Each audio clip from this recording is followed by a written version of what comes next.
Madam జనరల్గా అత్యాచారాలకు సంబంధించి మనకి ఆల్రెడీ నిర్భయ చట్టం ఉంది, ఫోక్సో ఉంది, ఇలా రకరకాలు ఉన్నాయి మనకి ఆల్రెడీ. ఇప్పుడు కొత్తగా అంటే ఇవి మ్యారేజ్ అయిన వాళ్ళకు కూడా వర్తిస్తాయి. ఇప్పుడు భర్త కూడా మ్యారిటల్ రేప్ కిందకి తీసుకోబడతారు, అతని మీద కూడా కేసు ఫైల్ చేయొచ్చు అని ఒక కొత్త జడ్జిమెంట్ వచ్చింది అనేది వింటున్నాము. మరి దీన్ని ఎలా చూడాలి? ఈ లెక్కన దాదాపుగా భర్తలందరూ జైల్లో ఉండాల్సిన పరిస్థితి వస్తుందేమో భవిష్యత్తులో మేబీ. మరి దీన్ని ఎలా చూడాలి? జడ్జిమెంట్ ఉన్న సారాంశం ఏంటి? అసలు ఈ జడ్జిమెంట్ ఎందుకు ఇవ్వాల్సి వచ్చింది? నమస్తే అండి. ముఖ్యంగా ఈ జడ్జిమెంట్ వచ్చిన మెయిన్ కారణం ఏంటంటే సెక్స్ వర్కర్కు ఉన్నటువంటి స్వేచ్ఛ భార్యలకు లేదా అనేసి. అంటే ఒక 5,000 పేమెంట్ తీసుకున్నటువంటి సెక్స్ వర్కర్ అయినా మధ్యలో వద్దు అన్నా, లేకపోతే తనకి ఇబ్బందిగా అనిపించి వద్దు అన్నా అక్కడతో ఆగిపోతుంది ఆ బిజినెస్ కాంట్రాక్ట్. లేకపోతే ఆ ప్రొఫెషన్లో ఉన్నప్పుడు తనకి నచ్చలేదు అంటే నచ్చని వ్యక్తితో తను సంసారం చేయలేని పరిస్థితి. కాబట్టి ఆ సెక్స్ వర్కర్కు ఉండేటువంటి స్వేచ్ఛ పెళ్ళైనటువంటి భార్యకు ఉండదా అన్నటువంటి సమక్షంలో ఇచ్చినటువంటి జడ్జిమెంట్ అండి. అది ఏ ఉద్దేశంతో ఇచ్చారు అంటే అది ఒక భారతదేశంలో ఉన్నటువంటి చట్టాలుగా భావించారండి. అంటే ఆంధ్రానా తెలంగాణనా అనే ఒక 2 రాష్ట్రాల మధ్యలోనే ఇక్కడ మనం ఉన్నాం. సో బయటకు వెళితే సొసైటీ ఎలా ఉంది, సెక్స్ అనేది ఒక పనిగా భావిస్తున్నారా, ఒక ఇష్టంగా భావిస్తున్నారా, ఒక శారీరకంగా 2 మనసులు 2 శరీరాలు ఏకమయ్యే పరిస్థితిగా భావిస్తున్నారా అనేది ఇక వాళ్ళ డిపెండ్ అపాన్ ది ఇష్టాన్ని బట్టి ఉంటుందండి. పెద్దవాళ్ళు ఏం చేస్తున్నారంటే అమ్మ కుటుంబ పరువుని బట్టి మీరు ఇతన్ని పెళ్లి చేసుకోవాల్సిందే అంటున్నాం, లేకపోతే ఇంకో సర్కమ్స్టాన్సెస్లో ఒక ఇష్టం లేని వ్యక్తితో పెళ్లి చేసేస్తున్నారు. లేకపోతే అతని మంచి చెడు, అతని మానసిక పరిస్థితో, లేకపోతే అతని సైకో లక్షణాలు తెలియకుండా పెళ్లి చేసేస్తున్నారు. అటువంటప్పుడు అతను పెట్టే టార్చర్ని భరించలేని పరిస్థితుల్లో చాలా చోట్ల కోర్టులలో వేసినటువంటి కేసులు, నా భర్త నన్ను ఇలాగా శారీరకంగా హింస పెడుతున్నాడు, ఈ రకమైన పరిస్థితులు నేను ఎదుర్కొంటున్నాను అంటే మనం ఈ విషయం డిస్కస్ చేయొచ్చా చేయకూడదు అనే దాన్ని ఇప్పుడు వచ్చింది కాబట్టి మనం ఖచ్చితంగా దీని గురించి మాట్లాడుకోవాలండి. ఇదేమి తప్పు కింద మనం ఎప్పుడు భావించక్కర్లేదు. ఒక భర్త ఒక భార్య ఆరోగ్య పరిస్థితిని కూడా అనుసంధానం చేసుకోకుండా, ఆవిడ ఆరోగ్య పరిస్థితి బాగలేనప్పుడు ఒక భార్యతో రోజుకి ఒక 8 సార్లు 12 సార్లు ఆమెని శారీరకంగా ఒక టార్చర్ చేస్తూ, అది ఒక సైకో ఆనందంలాగా, ఒక శారీరకంగా తను అనుభవించాలి అనుకున్న కాన్సెప్ట్ తప్ప ఆవిడ ఆరోగ్య పరిస్థితి సహకరిస్తుందా, ఆవిడ బాడీ కోఆపరేట్ చేస్తుందా, ఆవిడ కళ్ళమ్మ నీళ్లు పెట్టుకుంటూ తనతో కలిసి ఉంటుందా, లేకపోతే ఆనందంతో కలిసి ఉంటుందా అనేది కూడా ఆలోచించకుండా అతను పెట్టిన టార్చర్కు బాధకు ఆ సెక్స్ టైంలో కనీసం ఒక 1,200 మంది చనిపోయారండి. అంటే మనం గమనిస్తే రేప్ చేసినప్పుడు ఒక అమ్మాయి చనిపోయిందని చెప్పుకుంటాం కదా, అంటే ఇష్టం లేకుండా రేప్ చేస్తే. అదే రకంగా ఇష్టం లేకుండా ఒక భర్త ఒక భార్య మీద దాడి చేసినా ఆవిడ బాడీ అదే రకంగా స్పందిస్తుందండి. అంటే బాడీ కోఆపరేట్ చేయలేకపోవడం, తట్టుకోలేకపోవడం, విపరీతమైన పెయిన్ రావడం, బ్లీడింగ్ రావడం, దాని ద్వారా అనుకోకని పరిస్థితుల్లో ఒక స్ట్రెయిన్గా ఫీల్ అయ్యో, లేకపోతే అన్కంఫర్ట్గా ఫీల్ అయ్యో, లేకపోతే బాడీలో నర్వస్ సిస్టమ్ దెబ్బతినో ఇమ్మీడియట్గా స్పాట్లో చనిపోయే పరిస్థితిని 1,200 మంది పెళ్ళైన ఆడవాళ్ళు చనిపోయారండి. అంటే ఈ జడ్జిమెంట్ వచ్చింది వాళ్ళందరినీ బేస్ చేసుకొని. ఇంకోటి ఏంటంటే సెక్స్ వర్కర్కు ఉండేటువంటి స్వేచ్ఛ భార్యకు లేదా, ఈ రకమైన ఒక జడ్జిమెంట్. చాలా కోట్లలో అంటే చాలా జడ్జెస్ ఇచ్చిన వాళ్ళ ఏకీభమైన అభిప్రాయం ఏంటంటే భర్త ఎంత కష్టపడుతుందో ఈక్వల్గా భార్య కూడా అంతే కష్టపడుతుంది, ఈవెన్ దో ఆఫీసుల్లో ప్రొఫెషన్లో. ఇంటికి వచ్చేటప్పటికి ఖచ్చితంగా నువ్వు ఇలా ఉండాలి, అలా చేయాలి, ఇలా చేయాలనే ఒక టార్చర్ భరించలేక, బాడీ కోఆపరేట్ చేయక ఆవిడ ఇబ్బంది పడుతుంది. ఆవిడకి ఇష్టమైతే ఆవిడ ఓకే చెప్తుంది కదా, ఆవిడ బాడీ సహకరించట్లేదేమో, వై డోంట్ యూ కోఆపరేట్? ఒక ఫ్రెండ్స్ లాగా ఎందుకు ఉండలేకపోతున్నారు, ఎందుకు అలా బలవంత పెడుతున్నారు? నువ్వు రేప్ చేస్తున్నావా లేకపోతే సంసారం చేస్తున్నావా? అంటే ఒక వ్యభిచారం చేస్తున్నావా, సంసారం చేస్తున్నావా? వ్యభిచారం చేసిన ఆడదైనా వద్దు బయటకు పొమ్మంటే వెళ్ళిపోతావుగా, కానీ భార్యని ఎందుకు అలా హెరాస్ చేస్తున్నావు? అంటే నా వస్తువు అనే ఒక భావనతోనే కదా, ఇది నాది ఎక్కడ పోతుంది అనే కదా నువ్వు ఒక సంసారం చేస్తున్నావా, వ్యభిచారం చేస్తున్నావా? ఆ రకంగా ఆవిడతో అంత ఇబ్బందికర పరిస్థితుల్లో ఆవిడ ఇష్టాల్ని, ఆవిడ బాడీ పరిస్థితిని, లేకపోతే ఆవిడకు ఒకవేళ జ్వరం వచ్చిందో లేకపోతే ఇంకేమైనా హెల్త్ ఇష్యూస్ ఉన్నాయో కూడా చెప్పేది వినకుండా, అంటే నీ వస్తువు కాబట్టి నువ్వు కాలు కిందేసి తొక్కేస్తావా? బయట దగ్గరికి వెళ్ళినప్పుడు మాత్రం పర్ఫెక్ట్గా కేర్ఫుల్గా ఉంటావా? ఎక్కడైనా అదే ప్రాపర్టీ కదా, ఆడదే కదా. సో అదే రకంగా భావించి ఇచ్చినటువంటి జడ్జిమెంట్ అండి. సో ఇక్కడ మనం ఖచ్చితంగా కొన్ని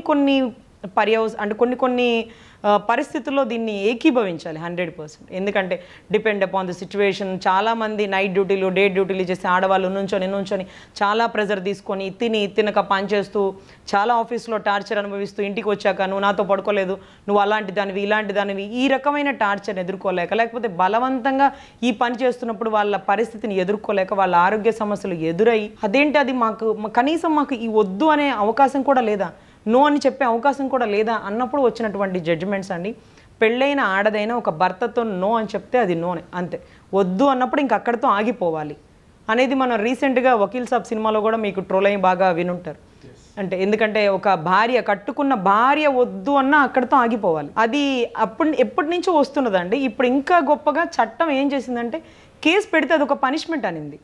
అంతకుముందు చట్టం ఉంది, ఎవరు కేసు పెట్టరు, కేసు పెట్టచ్చా పెట్టకూడదో తెలియదు. కానీ ఒక భర్తని ఎలా మేము కేసు పెడతాము? ఏదో ఈరోజు కొంచెం ఇబ్బందిగా ఉంది వద్దు అనడానికి, దానికి బయటకు పోయి బజార్ను పోయి అందులోనూ ఇటువంటి 4 గోడల మధ్య విషయాల్ని 10 మందితో చర్చించుకోవడం, స్టేషన్లో కంప్లైంట్ ఇవ్వడం ఎంత చిన్నబోతుంది. అప్పుడు మీరు తెలుసుకోవాల్సిన పని ఏంటంటే మీరు మీ భార్యని అర్థం చేసుకోవాలి. అంటే మీ భార్య ఇప్పుడు సిగ్గు విడిచి స్టేషన్కి వచ్చి కంప్లైంట్ ఇస్తే మీరేదో అరెస్ట్ అవుతారని కాదండి. ఒకవేళ భార్య వద్దు అంటే అక్కడ ఆవిడ ఆరోగ్య పరిస్థితి ఎలా ఉందో, ఆవిడకి ఈరోజు ఇష్టం ఉందా లేదా, ఈరోజు ఆవిడ ఏమన్నా ఫాస్టింగ్లో ఉందా, లేకపోతే ఈరోజు బాడీ సహకరించట్లేదా, లేకపోతే ఈరోజు ఆఫీస్లో ఏదైనా స్ట్రెస్కి ఫీల్ అయిందా అని మీరు భావించి ఆమెను ఇబ్బంది పెట్టకుండా ఉంటే చాలు. ఒకవేళ ఆమెను ఇబ్బంది పెడితే ఆవిడ కేసు వేస్తుందేమోనన్న భయం ఉంది చూడండి, అది మిమ్మల్ని పదే ఇబ్బంది పెట్టనివ్వదు. సరదాగా మాట్లాడుకున్నప్పుడైనా అమ్మో ఏమో వద్దులే, మళ్ళీ నేను కావాలని 10 సార్లు అడిగాను అనుకో, నువ్వు పోయి కేసు పెట్టావు అనుకో, నా పరువు పోతుంది అనే ఒక మాట ఉంది చూడండి. ఇది చాలా క్యాజువల్గా చాలా సరదాగా తీసుకోండి. ఎక్కడ కూడా మ్యారిటల్ రేప్ గురించి ఏ ఆడవాళ్ళు సిగ్గు విడిచి బయటకు వచ్చి పోలీస్ స్టేషన్కి కేసులు పెట్టేది లేదండి.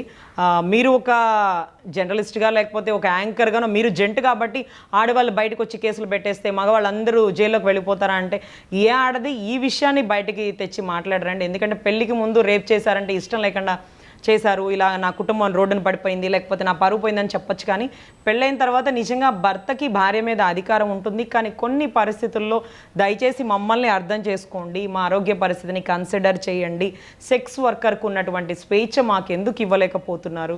కొన్నిసార్లు నా బాడీ సహించలేకపోతుంది, మీరు చేసేటువంటి సైకో లక్షణాల వల్ల నేను ఇబ్బంది పడుతున్నాను, ఇంకేదైనా ఎక్కువ తక్కువ మాట్లాడితే ఇది ఒక కేస్, ఒక you was the liable to punish అనే ఒక భయం వాళ్ళలో ఉంటే చాలండి. ఎందుకంటే ఒక భయం ఉంటే చాలు, ఆటోమేటిక్గా బాధ్యత నిర్వర్తించేస్తారు. సో దాన్ని బేస్ చేసుకున్నటువంటి వచ్చిన జడ్జిమెంట్. సో దీంట్లో ఇప్పుడు మీలాంటి మగవాళ్ళు చాలామంది అడుగుతున్న క్వశ్చన్ ఏంటంటే ఇది ఎక్కడ గోలండి, ఆవిడకి ఒకవేళ నచ్చకపోతే నీ మీద కేసు పెట్టేస్తాను, నా దగ్గరకు వచ్చి రేప్ చేస్తున్నామని అంటే అప్పుడు మేమేమైపోవాలని. ఇది ఒక కన్సర్న్ ఆన్సరేనండి.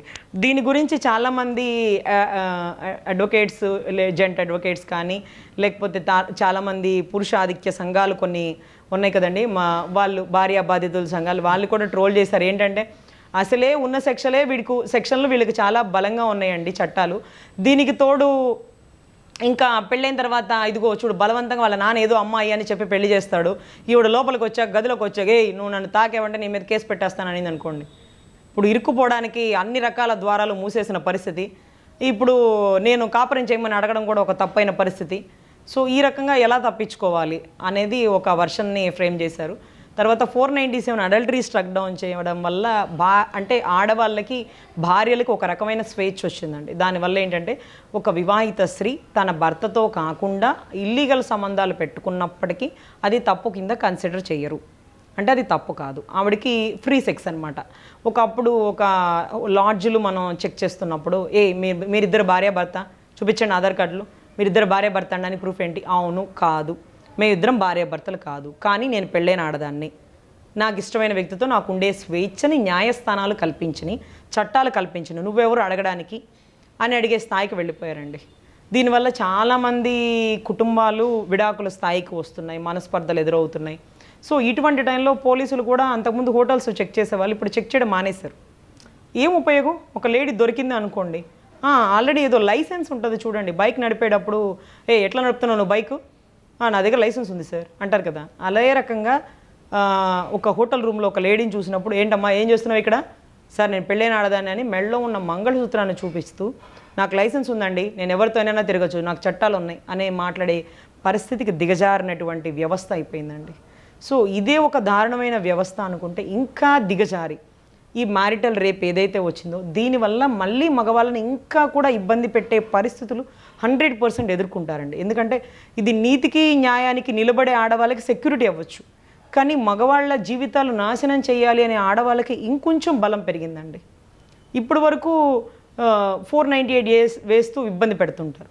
ఇక వాళ్ళకి వద్దనిపించినప్పుడు బలవంతంగా నన్ను రేప్ చేస్తున్నాడు నా భర్త, నన్ను ఇలా చేస్తున్నాడు అలా చేస్తున్నాడు, అది ఇంకొక కేసు అయిపోతుంది. సో ఈ రకంగా వాళ్ళు చాలా అంటే ఇప్పుడు నా భర్త నాతో ఆమెని నేను శారీరకంగా దగ్గరవు అంటే అదొక తప్పు, ఆవిడ మాత్రం నాతో తప్ప ఆవిడ నచ్చిన వాడితో శారీరకంగా దగ్గర అవ్వచ్చు. ఇది ఎక్కడ చట్టం అండి? ఇంకా మగవాళ్ళు బ్రతకాలా వద్దా? ఇలాంటప్పుడు పెళ్లి చేసుకునేటప్పుడే ఒక మాట తీసుకోవాలి, అమ్మా నేను కనీసం నిన్ను తాగే స్వేచ్ఛైనా నాకుందా, లేకపోతే నీతో సంసారం చేసే స్వేచ్ఛ నాకుంది కదా, నేను ఎప్పుడైనా సంసారం చేయాలని అడిగితే నువ్వు దయచేసి నా మీద మ్యారిటల్ రేప్ కేసు పెట్టద్దు అని ఒక 100 రూపాయల స్టాంప్ పేపర్ మీద అగ్రిమెంట్ రాసుకుని చేయాల్సిన పరిస్థితికి దిగజారాల్సి వస్తుందండి. నాకైతే చాలా భయంగా ఉంది. ఈవిడ అసలు ఇష్టమే లేకుండానే చేసుకుంటుంది, లేదా నేను తేడా పడితే ఇరుక్కుపోతాం మేము, నాకేదో భయంగానే ఉంది తాకాలంటే అనే పరిస్థితికి వెళ్ళిపోతున్నారండి. సో ఈ రకమైన ఎలిగేషన్స్ చాలామంది కాల్స్ కూడా చేశారండి. ఒకవేళ పొరపాటున కేసు పెట్టేస్తే ఎలా అంటే, ఆవిడ ఇష్టపడే చేసుకుందని, ఏమోనండి ఇష్టంగానే ఉంటుంది, మళ్ళీ ఏదైనా తేడా పడింది అనుకోండి రేప్ చేసామని కేసు పెట్టేసిద్ది, అసలే నన్ను ఏ రకంగా ఇరికిచ్చాలని చూస్తుంది, ఈ టైంలో ఈ జడ్జిమెంట్ ఒకటి ముద్రస్టప్ జడ్జిమెంట్ దాపరిచ్చింది నా కర్మకి, నేను ఎట్లా మేడం మరి చెయ్యేయాలా వద్దా, అడిగేస్తే ఓపెన్గా పోతుందేమో అనే ఒక డౌట్స్ చాలామంది అరెస్ట్ చేశారు. సో దీనివల్ల ఇంకా మగవాళ్ళని ఇంకా భయపెట్టే అస్త్రాలు ఆయుధాలు ఆడవాళ్ళకి కల్పించినందుకు న్యాయస్థానాలకి థ్యాంక్స్ చెప్పాలా, మగవాళ్ళ పరిస్థితి ఇంకా దిగజారుతున్న పరిస్థితిలో వీళ్ళకి రక్షణ కల్పించమని న్యాయస్థానాలను వేడుకోవాలా అర్థం కాని పరిస్థితి అండి. సో వీటి రెండింటికి ఒకటే సొల్యూషన్ అండి, మ్యూచువల్ అండర్స్టాండింగ్. ఈ మ్యారిటల్ రేప్ కానీ లేకపోతే ఈ 497 అడల్టరీ స్ట్రక్ డౌన్ చేసేసిన, అంటే మందు విచ్చలవిడిగా తాగమని చెప్పినా అందరూ తాగట్లేదు కదండి. అంటే దే నో ద బౌండరీస్, వీళ్ళే తాగాలి వీళ్ళు తాగకూడదు, మన పరిధిలో ఉండకూడదు, మనం ఇలా చేయకూడదు, ఎలా అయితే మనం బౌండరీస్ పెట్టుకుంటామో విచ్చలవిడితనాన్ని ఎంత మనం అంటే ఇప్పుడు మన అమెరికన్ కంట్రీస్ తిరిగి వచ్చి అదే స్కర్ట్స్ మనం ఆంధ్రాలో వేసుకోలేము కదా. అంటే ఎక్కడున్న పరిస్థితిని బట్టి అక్కడ ట్రెడిషన్కి కల్చర్కి మనం అలవాటు పడుతున్నాం. సో మళ్ళీ మన నేటివిటీకి వచ్చేసినప్పుడు మనం మామూలుగా ఉండిపోతాం. సో అదే రకంగా చట్టాలు ఎన్నొచ్చినా మనమేంటి, మన పరిస్థితి ఏంటి, మన కుటుంబాలు ఏంటి, సర్దుకొని కాపురం చేయాలా లేకపోతే రోడ్డున పడి అల్లరి చేసుకోవాలా, ఈ డిపెండ్ అపాన్ ద సిచ్యువేషన్ బట్టి జడ్జిమెంట్స్ ఉంటాయండి. సో మ్యారిటల్ రేప్ గురించి ఎవ్వరు మగవాళ్ళు భయపడాల్సిన పరిస్థితి అయితే లేదు, మీకు కూడా కొంత వెసులుబాటు ఉంటుంది. కానీ ఇబ్బంది పెట్టే ఆడవాళ్ళు ఉంటే మాత్రం యూ ప్లీజ్ బీ కేర్ఫుల్. ఇది కూడా ఒక చట్టం, ఇది కూడా పనిష్మెంటు, అనవసరంగా ఇంకా కూడా అలరయ్యే పరిస్థితి, దౌర్భాగ్య పరిస్థితిని కూడా ఎదుర్కోవాల్సి వస్తుందండి. సో చాలా కేర్ఫుల్గా ముందే మాట్లాడుకోండి. పెళ్ళికి ముందే ఆవిడకి ఇష్టం ఉన్నా ఇష్టం లేకపోయినా కనుక్కోండి, ఇష్టం ఉండే చేసుకుంటున్నారు కదా. సో ఒకవేళ చేసుకోకపోతే ఆవిడ ఏ కేసులైనా పెట్టేసే అవకాశం ఉంటుంది. మీరు చాలా జాగ్రత్తగా ఉండాల్సిన పరిస్థితులు ఎదుర్కోవాలి.